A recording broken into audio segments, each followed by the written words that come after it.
Hello friends. 15 से 17 साल के बच्चों के पेरेंट्स का अक्सर कंप्लेंट रहता है कि हमारा बच्चा हमारी बात नहीं मानता है। हम जो बात उसको बोलते हैं, जो काम करने के लिए बोलते हैं, वो उसका अपोजिट चलता है।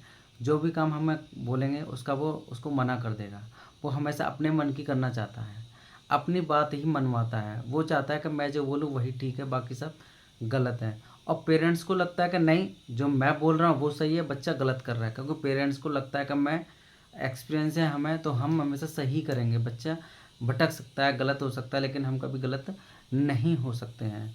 तो पेरेंट्स अक्सर उसको डांटते हैं, है ना, समझाते हैं, लेकिन बच्चा समझता नहीं। तो फिर बच्चा डांटते हैं पेरेंट्स बच्चे को, और वो डांटना फटकारना, हर चीज़ में रोकना टोकना इतना ज़्यादा हो जाता है कि पेरेंट्स के बीच और बच्चों के बीच में आर्गुमेंट होना शुरू हो जाता है। और बहुत आपस में दोनों इतना बहस करने लगते हैं कि कभी कभी तो इतना पहुंच जाता है कि वो एक दूसरे को फेस करना ही नहीं चाहते हैं।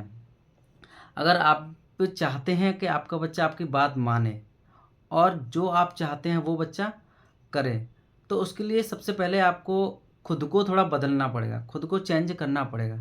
सबसे पहले हमें जानना होगा कि जब बच्चा टीन एज में होता है तो उसमें कुछ हार्मोनल चेंजेस आते हैं। दूसरा, वो अपना कैरियर को लेकर के, अपनी आइडेंटिटी को लेकर के, अपने रिलेशनशिप को लेकर के बहुत ज़्यादा सोचता है, तो उन पर भी उसका फोकस रहता है। दूसरी बात, उस टाइम पर लगता है कि पेरेंट्स हमें ज़्यादा रोक रहे हैं टोक रहे हैं, तो पता नहीं क्यों मुझे रोक रहे टोक रहे हैं, मेरी फ्रीडम ही नहीं है, मैं अपने फैसले अपने आप से नहीं ले सकता हूँ, हर बात में मेरे को टोकते हैं, ये करते हैं वो करते हैं। तो इस चक्कर में बच्चा फिर फ्रस्ट्रेट होकर के सोचता है मैं अब इनकी बातें मानूंगा ही नहीं। तो हमें सबसे पहले करेक्शन करना है बच्चे में। तो करेक्शन से पहले कनेक्ट आता है। तो सबसे पहले हमें कनेक्ट, बच्चे के साथ में कनेक्ट बनाना है, जुड़ना है। जब तक हम बच्चे के साथ में कनेक्ट नहीं बना पाएंगे तब तक हम बच्चे के साथ, बच्चे में करेक्शन नहीं कर सकते हैं। तो जब भी अगर वो कुछ फैसले लेता है, छोटे छोटे फैसले लेने की फ्रीडम उसको दीजिए। उसको बोलो अपने फैसले खुद से ले, ठीक है। अगर जैसे कि सब्जेक्ट चूज़ करना है, या कोई गेम खेलने के लिए है, या अपने कपड़े चूज़ करने हैं, या खाने पीने की चीज़ें हैं, जैसे छोटे मोटे बहुत सारे फैसले वो उसको खुद करने दीजिए।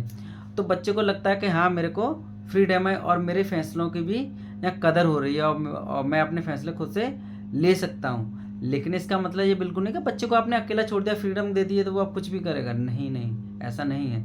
बल्कि अगर आप उसको जब दे रहे हो ना फ्रीडम ये चीज़ करने के लिए कि अपने आप से सब्जेक्ट चूज़ कीजिए, या कोई कलर है या कपड़े आपने अपनी पसंद के लिए हैं, तो आप शांति से प्यार से उसके साथ बात करें। उस टाइम पे जब वो सेलेक्ट कर रहा है, उस टाइम पर कुछ भी आइटम, जो फैसला उसने लिया है सेलेक्ट किया है, तो उसकी क्वालिटी के बारे जो भी, फॉर एग्जांपल कि अगर मान लीजिए कुछ उसने कपड़े खरीदे हैं, ठीक है, और आपने उसके लिए कलर चूज़ किया है, कलर कोई कपड़े का चूज़ किया है, मान लीजिए आपने रेड कलर चूज़ किया, उसने येलो चूज़ किया, तो आप उससे पूछो भाई ये वाला अच्छा क्यों है, ये वाला ख़राब क्यों है, इसकी क्वालिटी क्या है, इसकी क्या है।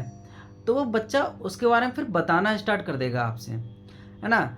उसी बीच में आप अपनी बात को रखोगे, नहीं बेटा ये चीज़ भी यार ऐसे है, तो उसको लगेगा कि हाँ, मेरे फैसले की यहाँ कदर हो रही है, और फिर वो आपकी बात को धीमे धीमे धीमे धीमे मानना शुरू कर देगा। देखिए, कोई चीज़ अचानक से नहीं ठीक होती है, उसको टाइम लगता है। बच्चे को हमें सिखाना है। इसलिए आप पहले बच्चों के साथ कनेक्ट बनाइए, फिर देखिए चमत्कार क्या होता है, और आपके बच्चे बिल्कुल आपकी बात मानना शुरू कर देंगे। Thank you.